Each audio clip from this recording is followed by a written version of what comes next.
Fala pessoal, eu sou o Alisson e esse é o canal Programação Dinâmica. E no Mundo de hoje, a gente vai falar um pouco sobre China, tecnologia e até mesmo uma perspectiva diferente sobre carreira. 美国和中国的科技企业都在大举投入资金和人才资源发展 AI. Né? Então aqui ele começa a dizer que os Estados Unidos e a China têm desenvolvido, têm investido bastante dinheiro na tecnologia, na inteligência artificial, mas a China tem um projeto de governo para isso. Né? A ideia é que ele construa uma indústria de equivalente a 150 bilhões de dólares até 2030. E provavelmente nessa década deve passar dos Estados Unidos em liderança em relação à tecnologia. Você acabou de ouvir o Juan, o nosso convidado de hoje, dando uma palhinha do que está por vir. Eu conheço o Juan há bastante tempo, a gente estudou junto da 5ª à 7ª série do ensino fundamental. Então uma amizade aí que tem entre 15 e 20 anos, né? E o Juan, ele tem uma experiência de vida e também profissional bem diferente para compartilhar com a gente. E eu espero que essa conversa ela seja bem inspiradora e também agradável para você, como ela foi divertida da gente gravar. Então, Juan, você podia começar se apresentando, falando um pouco de você, o que você faz? Então, oi, eu gostaria de agradecer primeiro pelo convite, né? A gente misturando aí essas duas coisas. O que eu faço eu sou professor de mandarim. Atualmente eu tenho escola física aqui em Salvador, que a gente fala hoje tem que dizer o que é físico e o que é online, né? Porque tem sempre os dois mundos. Então, eu tenho um curso online, mas eu tenho escola física também. E eu ensino mandarim desde 2012 já. É uma história bem longa, assim, de bagagem. Pois é, um brasileiro ensinando mandarim, né, aqui em Salvador, né? E como é que surgiu com esse negócio de mandarim da China? Tu já foi lá? Como é que é essa história aí, né? Cara, foi um acidente, vamos dizer assim. Não foi tudo planejado, mas deu certo, né? A gente pode dizer assim. Cara, eu tava na época do colégio, né? Final do colégio, e não sabia direito o que eu ia fazer da vida naquela época, né? Muito difícil, pela pressão de um jovem de 17 anos, 16 anos, o que tem que fazer da vida, pro resto da vida você tem que tomar essa decisão. E, na verdade, eu tinha certeza que eu queria sair do país. Essa era a minha prioridade. Só que eu não tinha condições de ser bancado. Meus pais não tinham como pagar, assim, uma faculdade inteira. Vai lá estudar fora, toma aqui dinheiro, toma, vai. E aí eles tinham medo também de eu ir para não voltar mais. Aquela galera que vai emigrar e fica ilegal. Então eles conseguiram um intercâmbio mais em conta e eu fui. Só que eu não podia escolher exatamente o lugar que eu queria. Eu queria, na verdade, ir para Nova Zelândia e Austrália. Só que por esse programa eu acabei caindo em Taiwan. Tipo, falaram, tem vaga em Taiwan, quer? Eu vou. E depois eu ia pensar o que ia fazer da vida. A minha prioridade naquela época era, eu sabia que eu não queria ficar no Brasil e aqui estou eu de volta ainda. Aí eu caí em Taiwan e começou, né? Eu tive que aprender para sobreviver chinês. Eu me virei lá pelo intercâmbio, voltei. Aí minha vontade de estudar fora continuou e tinha a oportunidade de fazer uma bolsa em Taiwan. No ano seguinte, né? Eu acabou o intercâmbio, tive que voltar para o Brasil. Aí eu descobri, olha, Taiwan tem bolsa de estudo para graduação. Daí eu fui para lá, de férias com minha mãe, falando, você precisa conhecer. Minha mãe nunca tinha saído do país. E quando chegou lá, o pessoal, os amigos, as pessoas que eu já conhecia antes, falando, não, fica aqui estudando chinês. Por que você não fica aqui? E aí tinha questão de custo também, mas a galera deu um jeito, me emprestou apartamento, fez um negócio lá que eu fiquei estudando mais um ano de chinês enquanto a bolsa não saía. A bolsa deu um problema, não saiu para mim, aí eu tive que voltar, e quando eu voltei eu me vi nessa situação. Um brasileiro sem nenhuma descendência, nenhuma antecedente, né? Eu não sou descendente de nenhum chinês, falando chinês. E aqui em Salvador é raro isso. Você tem, além de mim, 2, 3 professores, agora já tem uns 4 de chinês, sendo que até pouco tempo todos eram ou chinês ou descendente de chinês.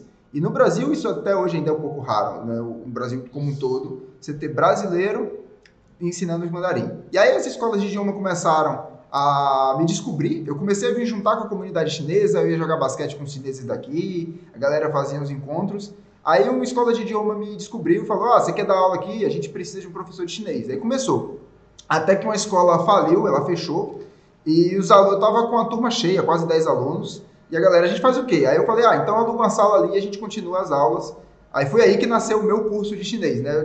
Adotei os alunos que tinham ficado perdidos. E aí eu comecei a dar aula, comecei a divulgar que eu dava aula, até que em 2018 eu falei, vou investir nesse negócio aí, já estava com o espírito empreendedor forte, já tinha tentado umas startups com os amigos, eu falei, eu acho que vai dar certo. Eu acho que não tem gente estudando chinês porque não tem escola, e não tem escola porque não tem gente querendo aprender chinês. Aí eu abri a escola e na ideia de crescer o negócio eu descobri o mundo online, e a gente já está fazendo curso online aí desde o ano passado. É isso, o resumo da história é esse. Cara, muito maneiro. E eu acho assim que a sua história ela tocou aqui em dois pontos que acho que são até meio recorrentes aqui para o pessoal que acompanha o canal e tal. Um é essa dificuldade que o jovem tem, né, no período que acaba ali a escola, se vai fazer faculdade, se não vai, como é que é esse negócio. E eu acho que você tem uma trajetória um pouco diferente do convencional ali, né? Você falou, cara, eu quero sair do país e, inclusive, nem imaginava que você ia parar em Taiwan. Sim, sim. Pois é, e isso acabou conduzindo a sua trajetória profissional também. Então acho que bem legal isso. E a outra coisa é essa de sair do país mesmo, né? Porque, em geral, tem muita gente que quer sair do país. Na área de tecnologia também tem, né? Bastante gente. E as pessoas pensam primeiro, sei lá, nos Estados Unidos, no Canadá, ou algumas empresas aí na Europa, até pelo perfil, né, das empresas de tecnologia que a gente conhece, dos serviços que a gente está consumindo. E eu acho que talvez as pessoas não pensem tanto na China. Mas a gente tem visto, né, que a China está crescendo muito, assim, ela está aplicando muito de tecnologia e eu acho que às vezes até a gente está sem saber, né? A gente tem alguma noção de que lá tem reconhecimento facial, o pessoal utiliza QR Code, tem automação e tal, mas não está assimilando desse lado aqui como é que está essas coisas, né? O que você sabe sobre isso? O que você pode dizer para a gente sobre essa parte de tecnologia lá na China? Cara, então, minha vivência foi em Taiwan, eu morei lá e ao longo desses anos, depois que eu virei professor, eu fui para a China algumas vezes e tenho acompanhado essa evolução, né? Eu vou lá um ano, fui lá em 2013, depois 2014, 2015, e depois que eu abri a escola, eu tenho estudado muito isso, porque tem muitas polêmicas, essa questão de reconhecimento facial, as pessoas acham que o governo quer rastrear tudo que tem em você, só que não é bem assim. A China tem usado muito tecnologia para praticidade, cara. Sempre que eu fui lá, eu me sinto que o Ocidente está atrasado, né? Minha irmã hoje mora lá, ela faz mestrado em biologia. E assim, é outro mundo. Você só tem que sair de casa com seu celular e o QR Code paga tudo, resolve tudo. A tia da feira que está lá vendendo vegetal, ela recebe o dinheiro com QR Code. Por causa do chat, ele é a ferramenta que é muito praticidade. E essa questão que a China tem feito é evoluir para o conforto da população. A gente vê muito... Quando a gente olha para a Amazon, querendo fazer um pagamento com reconhecimento facial, a gente não olha tanto com maus olhos. Mas a China, a gente já fica assim, o que é que tem de interesse aí, né? Então, as duas são a mesma tecnologia, só que a China ela consegue aplicar isso num modo nacional, é o país inteiro, não é só na loja da Amazon que vai ter isso. Eles vão fazer isso quando você for pegar um ônibus, quando você for para qualquer coisa. Você consegue usar essa praticidade de não ter que sacar dinheiro, de não ter que... todos os processos eles ficam automatizados simplesmente com o celular. É bem legal experimentar isso, poder ir para a China e viver essa parte da tecnologia que a gente no Brasil, por exemplo, sonha em, sei lá, quando vai ter isso, né? 2040, 2050? Pois é.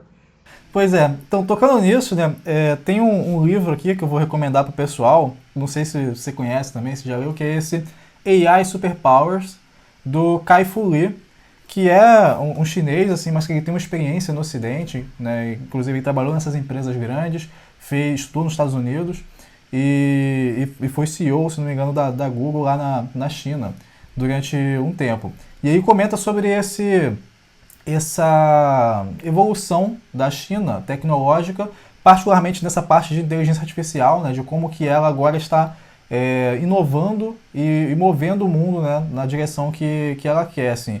E você comentou sobre isso, né? Pô, no Brasil a gente não sabe quando é que isso vai acontecer, a gente, talvez o Ocidente, às vezes pareça um pouco atrasado. O que você acha que a China tem de diferente, assim, que permite que ela avance tão rapidamente nessa área? Cara, a China é uma coisa, uma faca de dois gumes, vamos colocar assim. O governo chinês, ele tem o poder de tomar essa decisão. Para alguns isso é um autoritarismo sem tamanho, mas por outros ele tem uma liderança forte onde ele fala, olha, agora a gente vai testar a tecnologia em tais e tais cidades. Se der certo a gente replica, se não, tudo bem. Então a possibilidade de você fazer esses testes e não depender de alguém visar o lucro para fazer isso, eu acho que no meu ver, assim, é uma coisa que possibilita muito, né? Então você tem que experimentar isso. A China hoje é o primeiro país do mundo que está desenvolvendo uma moeda 100% digital. Então você não vai ter mais aquela impressão de papel, moeda, com essa experiência que eles já fizeram do WeChat, pagamento virtual. Eles já viram a criptomoeda e eles falaram, ó, vamos regulamentar aqui, se eu não me engano é proibido você comercializar dentro da China Bitcoin, essas coisas, mas isso porque ele já viu que essa tecnologia tem algum poder e ele quer controlar esse dinheiro, essa circulação dentro do governo. Então, você vai ter dinheiro digital na China em breve. Eu acredito que em menos de 3 anos, ele já tem algumas cidades testando, na verdade. Eu soube que tem Shenzhen e já consegue testar essa moeda digital em algumas cidades. Então, eu vejo o ponto forte da China é exatamente isso, né? Essa coisa de que todo mundo quer tem uma ideia e quer aplicar essa ideia, e aí fica cada um puxando a corda do cabo de guerra para um lado. A China ela consegue direcionar o investimento, direcionar o desenvolvimento onde ela quiser. Ela fala, vamos desenvolver esse polo, a gente vai desenvolver esse polo e testa. E muito teste, muito teste. Saquei, faz sentido. E assim, pensando então em termos de, sei lá, oportunidades ou esse negócio de morar fora e morar na China, você acha que um programador, né, brasileiro, ele... Como que ele poderia se beneficiar de saber mandarim, né? O que você acha sobre isso? Por que alguém que programa aqui no Brasil deveria estudar mandarim? Muita coisa, muita coisa. A primeira coisa é a informação, né? Você está desenvolvendo alguma tecnologia, principalmente pesquisador. Eu digo, para a galera da academia, você é da área, então sabe que tem muito artigo, muito conhecimento que está lá em chinês. E assim, o mundo se convencionou a publicar essas coisas em chinês, mas em inglês, mas os chineses, que também não têm muito interesse em publicar em inglês, falam, não, a gente vai publicar o conhecimento em chinês e os caras que se virem para ler aqui. Então, primeira coisa é essa, você está desenvolvendo alguma coisa e quer saber o que é que está de inovação lá na China, você vai ter que saber chinês para ler artigo, para ler essas coisas. O conhecimento eu acho que é o mais valioso para você aprender mandarim. Fora isso, a China tem muita oportunidade de trabalho, dado esse desenvolvimento. Então, todo lugar que está crescendo, está desenvolvendo, está tendo demanda de trabalho. E, às vezes, o mercado chinês não supre tudo isso. Então, se você é bom em algum tipo de programação, vai lá, procura. De vez em quando eu abro um site de trabalho na China e de vez em quando aparece trabalho de design, trabalho de muita coisa que lá está demandando. Às vezes não tem gente oferecendo esse tipo de serviço lá. E os chineses, eles têm uma boa visão para trazer estrangeiros para suas empresas. Então, eles têm essa visão de que se você tem um estrangeiro, você vai ter uma visão diferente, você vai ter mais enriquecimento. Sua empresa vira quase uma multinacional, quando você bota um estrangeiro trabalhando nele, né? Então, até empresas pequenas, elas valorizam o trabalho de um estrangeiro se ele estiver disposto a trabalhar lá.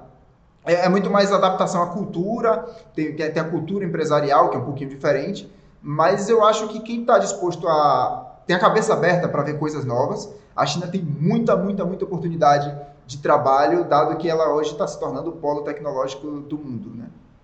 Interessante. Cara, essa parte da pesquisa realmente, não só a China deve publicar muito, né, em chinês, o pessoal lá, mas assim, você já começa a ver nos próprios jornais, nos próprios artigos científicos em inglês mesmo, nas grandes revistas, você vê que tem muito chinês publicando, muita gente produzindo novos conhecimentos, né? Agora, outra coisa que você falou foi o pessoal querer atrair estrangeiros para lá, né? Acho que às vezes também a visão ocidental é de que, sei lá, o chinês ele tem um ritmo de trabalho diferente, até porque ele está envolvido ali num sistema um pouco diferente, tem uma mentalidade, né, uma cultura que pra gente pode ser difícil de entender, né? Porque eles se entendem como parte de um todo e a gente às vezes é mais individualista. Você acha que uma pessoa que aprenda mandarim aqui no Brasil e queira usufruir de alguma oportunidade lá na China, como que ela pode se adaptar a isso, né? Você acha que ela poderia se adaptar ou se teria dificuldade? Como é que é isso?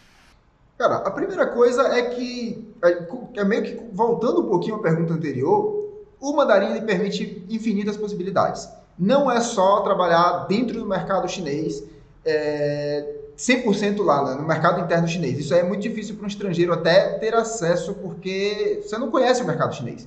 Mas se você trabalha, por exemplo, em uma empresa chinesa que faz uma ligação internacional, né? O WeChat, será que ele tem interesse de vir para o Brasil? O Baidu, qualquer outra empresa chinesa. Então, eu acho que para estrangeiro, você tem mais espaço nesse link. Você tem um monte de empresa chinesa querendo alcançar outros mercados e não conhece os outros mercados, não sabe como é a dinâmica aqui dentro, como é que funciona, como é que a galera programa aqui, os sistemas daqui, como é que funcionam. Ele precisa de um brasileiro que entenda isso para colocar na empresa dele, que ele possa desenvolver dessa forma. Então, a empresa precisa dessa pessoa, que seria um brasileiro, para fazer esse link entre o mercado externo e o mercado interno. Sim, saquei. Maneiro. Agora, indo um pouco mais pro lado de programação, né? Até pelo nome do quadro aqui, Olá Mundo. Eu queria saber, você já programou alguma vez? Cara, eu já programei porque antes de eu abrir a escola eu já estava com as startups, assim. Eu tenho todos os amigos programadores praticamente e eu era o gestor da empresa, sou formado em administração. E aí eu comecei a arriscar, né? Eu quero começar a programar também, fazer isso daí, mas eu não fui muito para frente porque as contas chegam e a gente foca no que dá dinheiro. Infelizmente, embora a gente tenha muito interesse em programar, eu fiz um Hello World ali, tentei programar uns bots que não funcionaram, mas eu gosto muito dessa área. Eu já pensei aqui comigo que se eu soubesse o que fazer naquela época lá atrás, que eu fui mandado para o outro lado do mundo, eu provavelmente faria programação. Né? Eu acho que hoje, vendo como é que está a realidade do mundo, na época eu não sabia nem que tinha faculdade disso, sabia? Eu fui para lá e não imaginei que tinha uma formação acadêmica. Para mim, a galera que aprendia a programar, que trabalhava nessa área, aprendeu sozinha, é autodidata, ficava em fora de madrugada. Realmente, a escola não prepara a gente para muitos mercados que tem aí. Então, eu não programo, mas eu tenho muita vontade de aprender e hoje eu não tenho essa de esses 12 anos, 13 anos de chinês que eu tenho, jogado embora. Jogado embora. Assim que eu estabilizar minha empresa, provavelmente eu vou começar a aprender a programar por hobby. É uma coisa que eu tenho muita vontade de aprender, porque você vai ter que entender. Eu acho que no mundo que a China está construindo lá, neles, se você não sabe como é que funcionam as coisas, como é que funciona o robô que vai lhe atender, como é que funciona, você está perdido, é um analfabeto total. Isso. Cara, isso é uma coisa que eu converso bastante com a Kizzy, assim. Inclusive a gente fez um vídeo aqui no canal chamado Programação é o Novo Inglês, né? Era a provocação do vídeo. Talvez possa fazer um outro agora, Programação é o Novo Chinês, né? O Mandarim, alguma coisa nesse sentido. Mas a ideia é justamente essa de que, cara, o futuro que a gente tá vendo, né, pela perspectiva que está se desenhando, é bem provável que muita gente, muito mais do que apenas quem trabalha com programação profissionalmente, né, vai ter que saber programar de alguma maneira. Vai ser uma ferramenta ali dentro do mundo que várias pessoas em diversas profissões vão ter que meio que entender um pouco de como que as coisas funcionam e talvez escrever uma ou outra linha de código ali de vez em quando para resolver problemas do dia a dia mesmo, né? De vez em quando a gente se depara aqui com coisas que, como eu tenho um pé na área, eu tenho um interesse em startups, eu estava fazendo outros projetos antes de abrir a escola, e às vezes a gente se depara com um lugar que poxa, isso aqui está mal programado, isso aqui é erro de engenharia, ele poderia ter feito assim. Isso eu sei porque eu tenho essa noção, mas eu vejo que seria, as pessoas, se todo mundo soubesse programar, as pessoas já teriam essa noção mais no cotidiano. O tempo todo as pessoas estariam vendo coisas, erros de dinâmicas que falam, por que as coisas funcionam assim, né? A gente, se tivesse essa noção, pelo menos de lógica de programação, eu acho que já ajudaria bastante. Show. Cara, eu acho que esse papo é muito bom, assim, dá abertura pra gente pensar em várias coisas. E, assim, eu acho que para finalizar, você pode utilizar o espaço aí para falar um pouco mais sobre o seu curso, né? Como é que a pessoa pode começar a dar os primeiros passos se ela se interessou agora pelo mandarim. Bom, eu tenho o canal Gurran Mandarim, né, que todas as redes sociais é Gurran Mandarim. Gurran é quase o Gohan com U, né? Guhan, Mandarim, com M no final, Mandarim com N vira em inglês. E eu tenho o YouTube, estou no Twitter agora, Instagram, tem dica todos os dias. Eu recomendo que as pessoas comecem a ver os vídeos de graça. Eu faço aula toda sexta-feira, às 3 da tarde, no YouTube, quem quiser aprender de graça, é só chegar lá. Tem um monte de vídeo básico já, que as pessoas que não sabem nada, começam assistindo esses vídeos, aprende a pronúncia, entende como é a lógica, e toda sexta-feira pode vir que vai aprender alguma coisa de mandarim. E daí, se gostar do estilo, tem o curso fechado, onde eu tenho um cronograma certinho, passo a passo, como é que a pessoa vai aprender primeiro o quê, tem um suporte melhor, a gente tem um grupo fechado para a galera que quer praticar. Inclusive, a gente vai abrir vagas no dia 28 de agosto agora. E aí, depois tem sempre vagas abrindo, mas o ideal é acompanhar as redes sociais aí, que você fica sabendo. Show de bola. Então você aí que está afim de aprender mandarim, já fica ligado que está perto aí a abertura da próxima turma, né? E se você não puder acompanhar essa turma, já cola lá no canal Gohan Mandarim, se inscreve, né? Compartilha as coisas lá também para ajudar mais pessoas a compreenderem esse universo, né? É mais fácil do que parece, viu? O mandarim a galera pensa que é muito difícil, mas não. E é uma lógica, uma língua que é muito lógica. Eu começo a fazer comparação com matemática porque é mais acessível até do que programação, para a galera entender como funciona a língua. Bom, então é isso, pessoal. Espero que vocês tenham se interessado. Se vocês gostaram muito desse vídeo, tem algum tópico em particular que vocês gostariam de saber mais, vocês deixam aqui nos comentários. De repente a gente pode trazer o Juan aí para mais uma conversa aqui no Lamundo, tá? Se vocês gostaram do vídeo, não esqueça de deixar o seu like, nem de se inscrever aqui no canal para dar aquele apoio ao nosso trabalho. Não deixe de conferir o Gohan Mandarim. Mesmo que você não queira saber mandarim agora, talvez você tenha algum amigo, algum conhecido que você possa indicar. Então, até a próxima. Tchau.